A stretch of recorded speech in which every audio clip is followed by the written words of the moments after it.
Here on Waiheke, we acknowledge that motu, where the tainui waka stopped off and did their incantations and karakia. And tikapa is the place where those incantations were done. If the Gulf is in decline, then so are we. We talk about tikapa as being our pātaka, but tikapa is our tupuna. So to be on Waiheke and to know those stories is really deep. And the state of the Gulf is a reflection of the state of the people. Waiheke is a blip on the moana landscape, and so the work that I've been fortunate to have been involved in, particularly with the Marine Spatial Plan, is an ongoing piece of work. Working alongside the Auckland University around ocean acidification, being able to take the scientists to the marae when our rangatahi had a holiday program, it just absolutely blew their minds. And so now, you know, a lot of the rangatahi want to become marine biologists and those kinds of things, and being able to connect them like that, you know, that's kind of my real passion. Our well-being is centred around in the environment, and that's the themes around that are interconnectedness. So once we recognise that all our actions have some sort of effect in the environment, I think that is what will change our thinking, and actually we recognise that our environment is part of us, and it's personified. It is our whakapapa.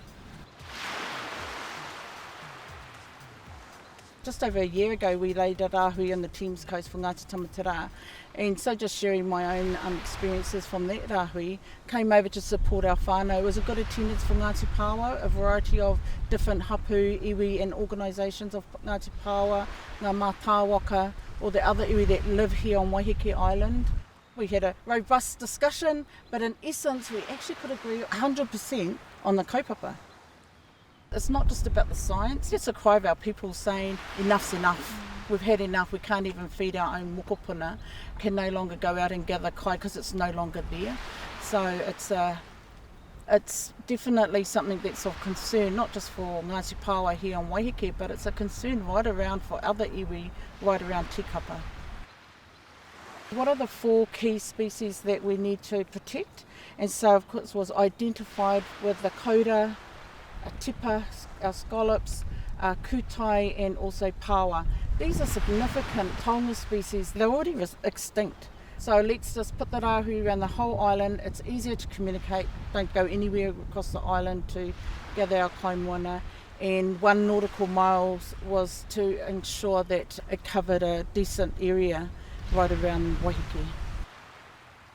What the iwi are proposing is working together with the iwi, with Ngāti Pāwa, with our mātāwaka, and putting together a future management plan. So for the rāhui, it's about the restoration, not just of our taonga species, but also looking at what's happening with tikapa moana, with the pollution. So there's a wider conversation that needs to happen. Long term, I'd love to see some of those indicators of what our people had years back.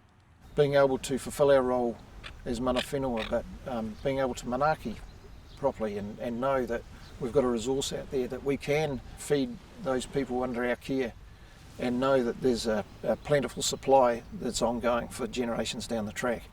We'll see it in the wellbeing of our people across all of those wellbeing measures. The mauri of the people will increase as the mauri of Te Taio increases as well.